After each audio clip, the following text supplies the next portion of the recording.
Was J.J. McCarthy's step forward really a good game, or did he just get a freebie from a team that was falling apart? Welcome to the Locked On Vikings podcast.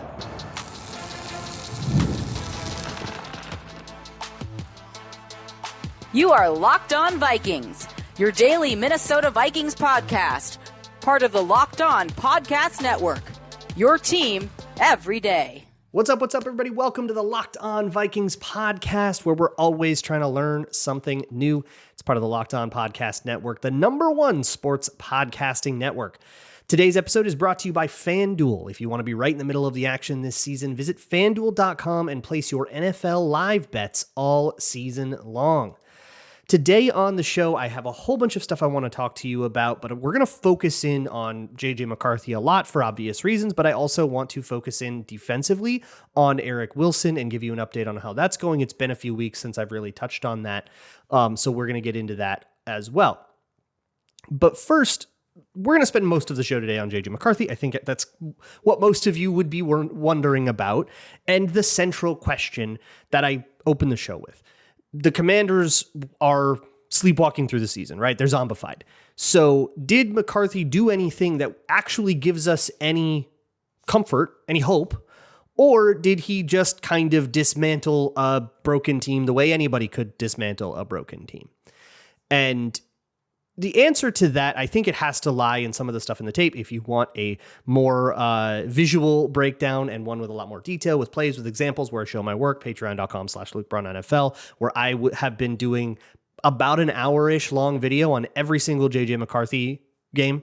And they're all free to watch except for the most recent one. So go check that out there. For the purposes of this show, I'll do my best to be descriptive, but we'll go through like some of the technique stuff and mechanics stuff that happened in this game, which very famously the Vikings told him, don't worry about your mechanics. Don't think so much. Just do what feels natural to your body and we'll kind of deal with it. And how were the decisions if they let him use all of his mental bandwidth on the decisions?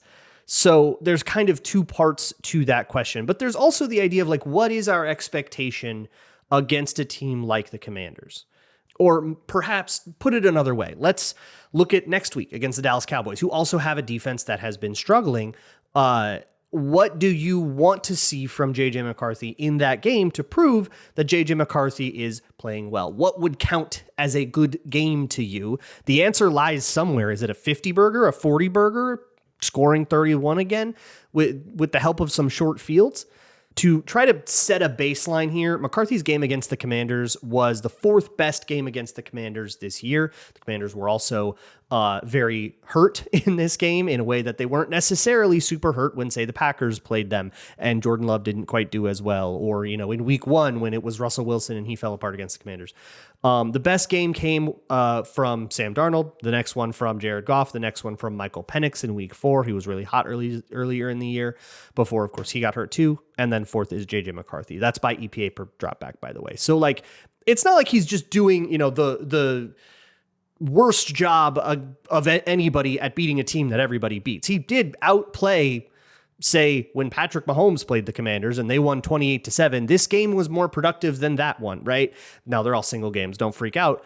But that tells you, like, okay, this is actually an offense that is working in a way that you can't just write off by just saying the team is bad. But the team is bad, though, and it does still matter that the team is bad. So there was something that Drew Brees said that really, I think, kind of tripped a lot of alarms for a lot of people, myself included, I think it was like the late third quarter, is right before maybe the first man coverage rep of the game, which we knew was the first man coverage rep of the game because Drew Brees told us that it had been only zone coverage all day. And while the Commanders did disguise some of their zone coverage, by the time things had declared, it was all pretty vanilla, familiar stuff. And so it was pretty easy for McCarthy to see where first reads were, or if he did have to go to the next read, it was usually pretty easy to make those decisions. So they made it pretty easy on him, which is a pretty baffling game plan choice on their part, but hey, we'll take that, right? That helps us. Further, schematically, you know, he got the ball out a lot quicker. He got the ball to his first read a lot quicker. There was a thing that kind of kept happening. You maybe noticed that a lot of McCarthy's best throws were like deep outs, right? Or corners or, you know, comebacks, stuff to the sideline or to your first read where the ball's out fast, but has to travel all the way deep into the outside, which is, by the way, the throw he wasn't supposed to have in college. So it is nice to see that his one good game went through that ball. Like maybe there is progress being made somewhere underneath all of the nonsense. But one of basically the way the Commanders played this, especially with Mike Sanderstill, who I think is a pretty good. I like him as a corner. I thought he had a really nice rookie year last year, and obviously not the same this year. But a lot of things are going wrong in Washington. But he basically overdropped every time it was quarters. When he had an outside and deep responsibility, he would play too far outside and too deep, and he would let up 15-yard catches. It was kind of like watching Cam Dantzler play. And so it meant that the first read was open all the time. And so that's great. You can just go through your footwork, deliver the thing, make the decision, and go. So that's great.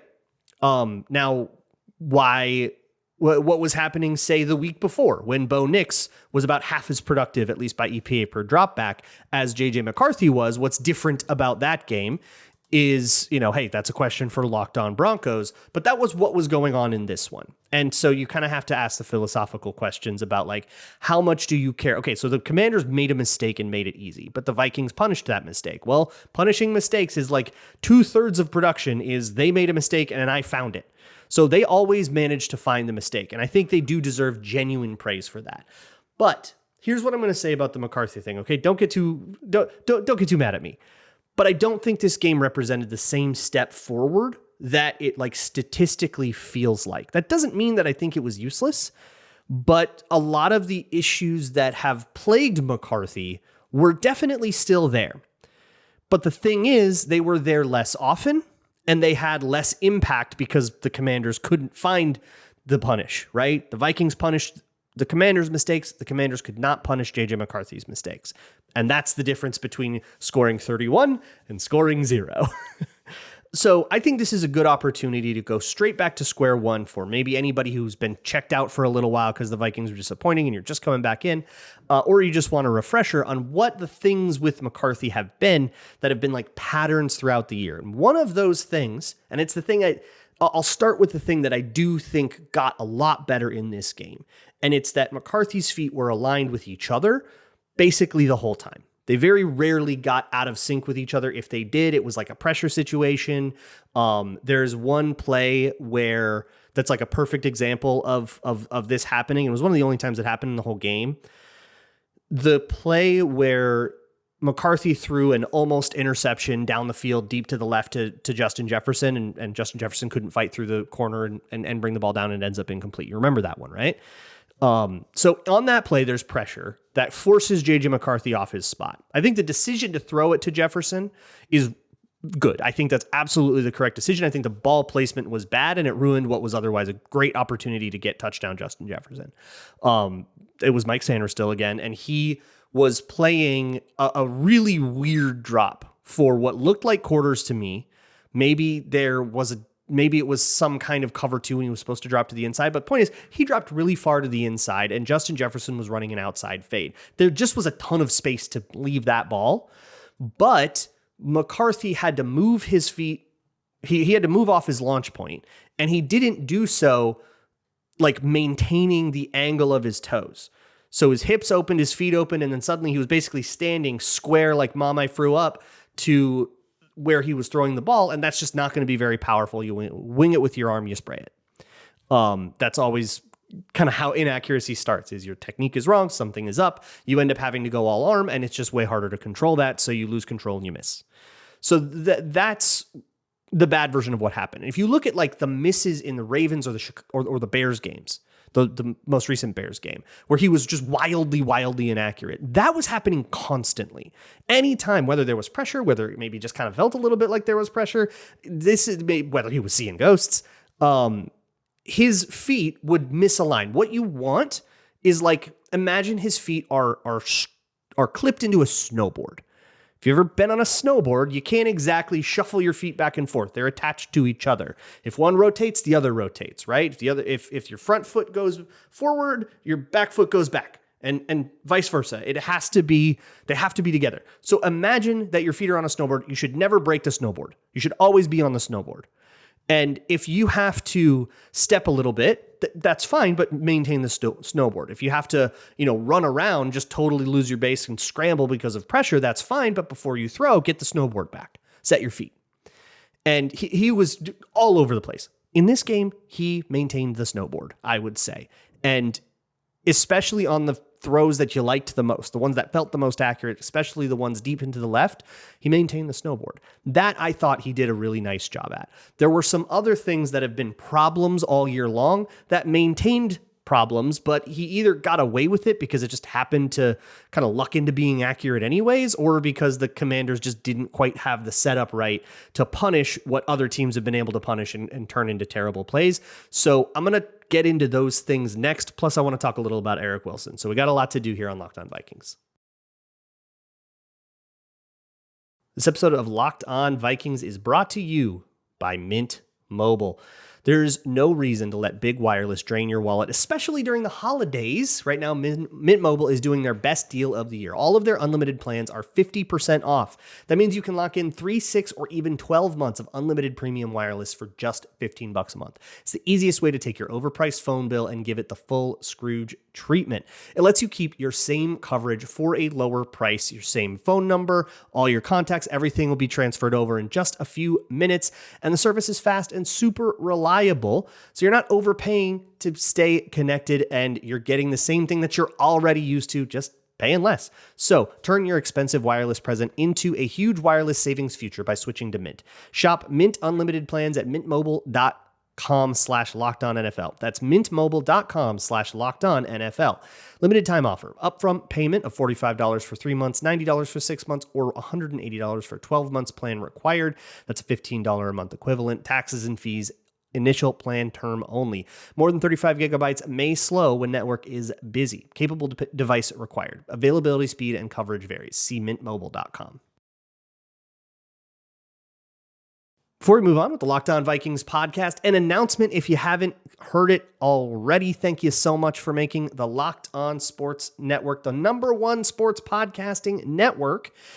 And now you can take it up a notch and join ad-free. You can join the Everydayer Club and get Locked On Vikings with no interruptions, members-only Discord access, and more, all for just $5 a month. You can check that out at lockedonvikings.supercast.com. Moving on with this JJ McCarthy thing. Okay, so please don't get too mad at me because I'm trying to be nuanced about this. I'm trying to take a balanced approach into this JJ McCarthy thing. I think you would be really off base if you looked at this game and said, great, he had a lovely game and everything is fixed now. I think that would be naive. I think we would all see that as naive.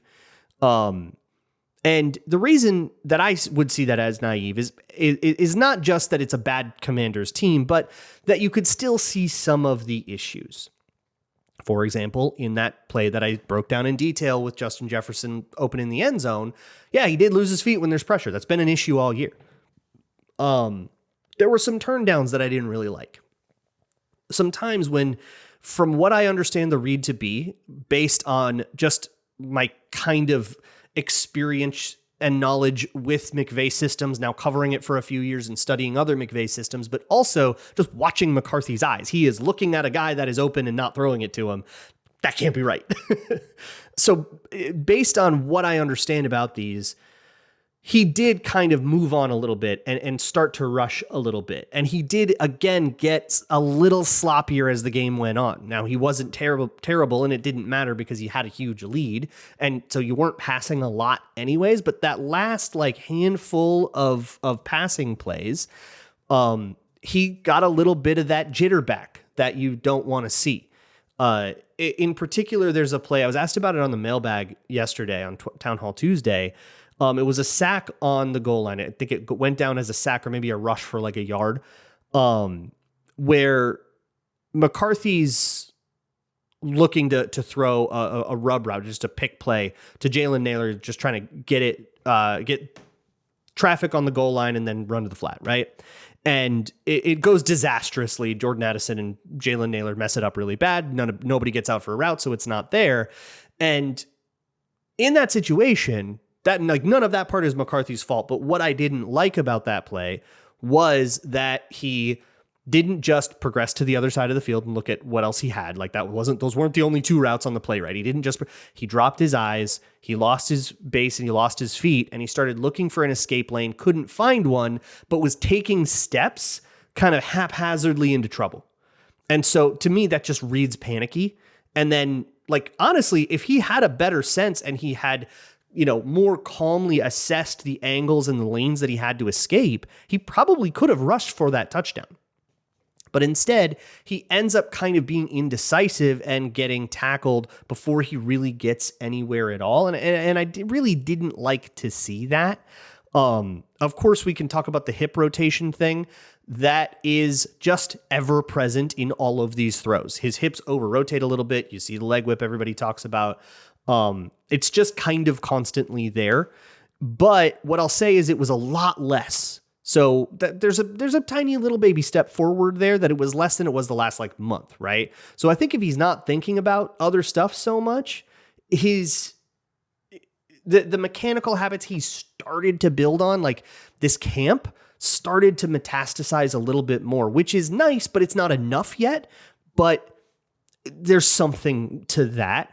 And I don't think it's a surprise that made things more accurate, but I also don't think it's a surprise that sometimes things did come off of his hand inaccurately. The very first pass that he threw to Ben Sims was over his head when it didn't need to be because he was too juiced up. Like, that stuff kept happening. But for me, the things that really bugged me were in the realm of decisions, where he was either rushing through and like, you never want to, the worst example of this was Max Brosmer against Seattle, where he was rushing through everything so much. Slow is smooth and smooth is fast when it comes to these progressions, right? You don't need to do it as fast as possible. You need to be making the decision at the right moment. It needs to happen at the right time. If you rush through it like Brosmer did, you go 1, 2, 3, 4. Oh, nobody's open. And now suddenly you're looking for your check down and panicking immediately. And by the way, rushing through 4 reads is not going to be faster than taking your proper time with 1. So I think that McCarthy started to rush the process a little bit in this one as well. Not nearly as bad as Brosmer. That was catastrophic. But I think it did lead to a couple of missed opportunities to get the ball out for a first down. It also led to, there's one that I think got a lot of attention. It was another one that could have been a deep ball to Justin Jefferson, where it was a little stutter and go, a double move, caused a problem. Big surprise. And on this little stutter go, I believe Jefferson is supposed to be like a pre-snap alert or something like that. Or he's supposed to be the second read. I'm not familiar with that particular progression, and I don't want to speculate on where it was supposed to be in the progression. But McCarthy's eyes were on that side of the field the entire time, and it seemed to me, just watching it, that he peeked at that go route before Justin Jefferson made his move.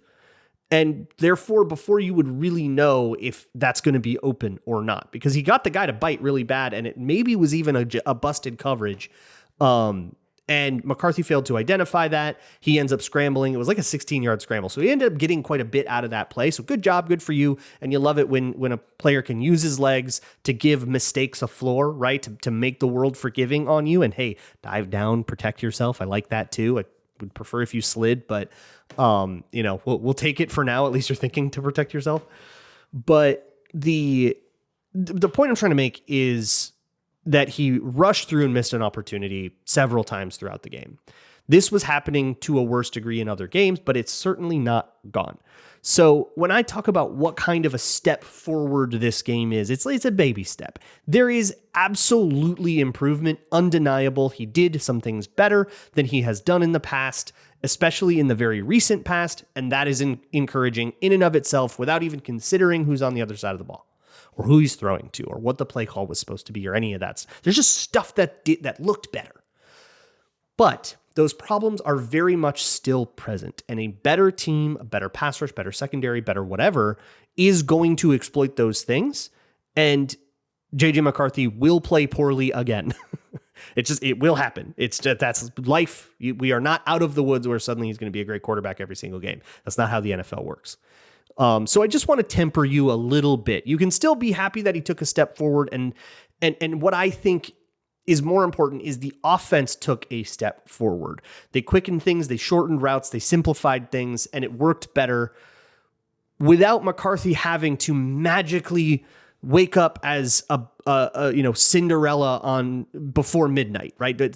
Before he had to magically change himself, you can change things around him. And that is really where the victory lies here. Not that McCarthy magically became a better quarterback, but that the Vikings figured out how to make a good offense out of JJ McCarthy, which is just as much part of the development process, especially as you look at how a lot of guys play their rookie year versus what they're doing their fourth year is like schematically totally different because the coaches figured out what they can and can't run. And the only way to figure that out is to try it a bunch of times and go, well, that didn't work. All right, throw that one out. And I think the Vikings were just too slow about that. But better late than never, I suppose, but too little too late for sure to make a playoff push. I also want to speak on the defense. Obviously, I mean, the defense pitched a shutout, right? We got to give him some love. And I think for me, the most interesting player is Eric Wilson. So I'll get into that next on Locked On Vikings. Today's episode is brought to you by FanDuel, America's #1 sportsbook. NFL Sundays move fast. After one big play or one big drive, everything can suddenly feel totally different. The momentum can shift on one gink six, right? So if you want to try to ride that roller coaster, take it by the reins, you can do so at FanDuel. You can place bets as the action unfolds. Every drive, every momentum swing, and every highlight moment. Live betting is the best right when that game starts to shift.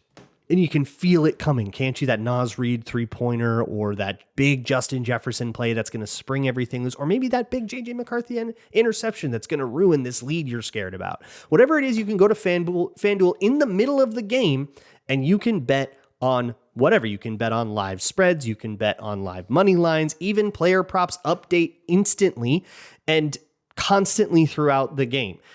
As guys heat up, you can bet on who's going to score the next touchdown. Is this drive going to be a punt or not? You ever get those drives? It's the third quarter, the game's going bad, and you go, this one's a punt every single time. You can bet on that. Go ahead, put your money where your mouth is. If you want to be right in the middle of the action this season, visit FanDuel.com and place your NFL live bets all season long. FanDuel, the game moves fast, and so can you. Let's move to the defense here on the Locked On Vikings podcast, the #1 sports podcasting network. And thank you so much to my everydayers that helped that become possible. I've spent a lot of breath on Eric Wilson. And mainly the idea that bugged me this year was the one where Eric Wilson was going to replace Dallas Turner right as Dallas Turner was figuring it out. And in this game, Dallas Turner, again, was kind of moved to the wayside. Maybe they wanted bigger personnel out there or something. They had Jalen Redmond at edge a lot, so maybe it was like a heaviness thing. Because it's really hard for me to imagine that they're dissatisfied with the performance that he had over the 3 weeks prior, right? So I have to imagine that there's more of a game plan element to it. And that's been something that I've been kind of struggling to suss out. When is it a weird game plan idea? And when is it punitive, right? What is Jay Ward doing at corner for 2 reps, if not making a point to Isaiah Rodgers about how many tackles he missed last week? Or was there some game plan thing you thought you were getting in the first 2 plays that you then changed? And was it indecisive in that way? It's really hard to suss this stuff out, right? But with Eric Wilson, what they have been doing since the bye is putting him at true blue edge rusher. Sometimes it's as an overhang player. And those are distinctly different things. And then he plays plenty as an off-ball linebacker or as a linebacker that walks up to the A-gap, right? Sugar it Anthony Barr style, wearing 55. And all those other roles I think are awesome. And I think he's done a really great job. And so I don't want to be mistaken for somebody who thinks Eric Wilson isn't actually playing well. He is. He's playing awesome. And I just made a video on my Patreon page, patreon.com/LukeBraunNFL, that highlights a lot of the really cool stuff he did in this game. But what you will notice is very little of it comes from a 5-technique alignment outside the tackle, or maybe outside the tight end if there's a tight end over there. Very little of the best stuff happens. There's one play on the goal line where he's lined up outside a tight end and 13 personnel. There's 3 tight ends over there. And so I don't even know if he's supposed to be an edge rusher on that one, but it's just that the formation is tight, so everybody's an edge rusher. And he does a good job working across the tight end's face and getting in on the tackle. And then there are times where he ends up one-on-one with Laramie Tunsil. So this is the thing I don't want with Eric Wilson. I don't want him to have to hold his ground against a tackle. That's just a matchup I don't like. That dude played safety in college. That is the thing I'm taking issue with. But when it comes to, hey, you got Andrew Van Ginkel out there over the tackle. He's going to take on the tackle. Okay, he does that. We know he does that. And then Eric Wilson's outside of Andrew Van Ginkel. He's going to be a blitzer. Okay, well, they have corners do that all the time. Like, that's a great job for Eric Wilson. Love that. More of that. Sounds great. And of course, as an off-ball linebacker in that traditional, Mike Will alignments, 5 yards off the ball, I think that's when most of the best stuff from Eric Wilson has happened. But one of the other things that I want to caution with, Eric Wilson in the pass rush, where he's been a very effective blitzer, but he's also really good in coverage, man. I don't want to take him out of coverage. The way that he sims pressure, drops back, finds the zone, squares his hips the right way, turns them where they're supposed to be, squares them back up. There's a play from late in this game. It's like the second or third to last play of the defense. It's right before that Javon Hargrave fumble, and the Commanders never saw the ball after that. It's a scramble from Marcus Mariota, and it's a sim pressure from Eric Wilson. So he's lined up on the line of scrimmage, and sim pressure means he's going to take a step toward the line, try to get him to try to block him, and then drop back into coverage. You're just trying to distract an offensive lineman and then drop back into coverage so they waste their time on somebody that wasn't even blitzing. And I love the way that the speed with which he backpedals, like there's an athleticism to being able to get back fast, and how he flips his hips over to get back to where he's supposed to be, squares them to look at the quarterback, and then has to flip them back over to chase the quarterback when the quarterback rolls out. There's a lot of flexibility and athleticism to it, and then he makes a lovely form tackle, and it ends up being a really nice play. That's the kind of stuff that I really, really, really like. There's whenever he's the goal is for Wilson to push a guy back, that's when I don't like to stop. But when his goal is to pass rush against a running back, oh baby, that's when we get the good stuff going. And the Vikings have, I think, caught on to this pattern because they have not asked him to do the edge rusher thing in a true blue way. I think maybe 3 times in this game. And I don't think it's a coincidence that the one where they asked him to do that a lot less is the one where he really popped off the tape even more than he was before.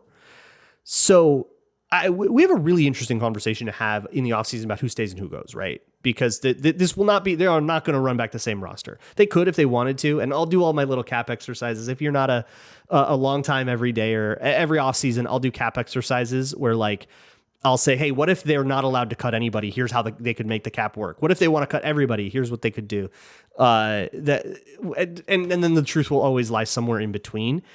And I think this is going to be a really interesting year for that because Eric Wilson is very much a we've got to keep this guy in the building kind of dude after this year. I think if you let him walk, it's malpractice. And I'm putting him in the same world as Jalen Redmond, right? Where it's going to be really easy to keep Jalen Redmond in the building, but if they neglect to do so, that we would all be very mad, right? I'm putting Eric Wilson right up there with him. I think as a starting off-ball linebacker, the concern is, hey, he's never going to get any younger, and so you don't know if what he can do this year is going to be the same as what he can do next year. That's just how human bodies work, but you can, of course, you can bring in a youngster that can challenge the old guy, right? This would be a great year to draft a linebacker and then try to pair him up with Blake Cashman and see if you've got a group.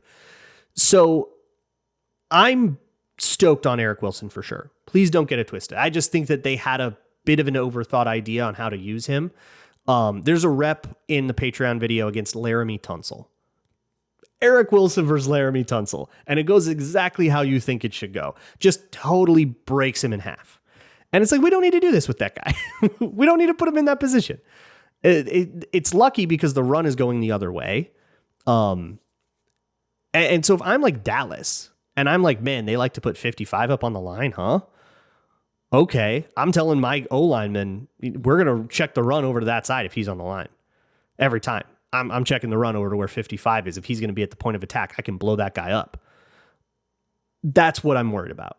But get him off the line, get him a running start, And I think you got a dude. And why do we've got Grenard and Van Ginkel and Dallas Turner's surging, and like we got all these dudes. Like, why put those guys there? Why are we like mixing this up so much and pulling Grenard and Van Ginkel off the field so that we can? They put Blake Cashman at edge rusher at one point, like truly rushed him off the edge to be a contained rusher. Like, what are we doing?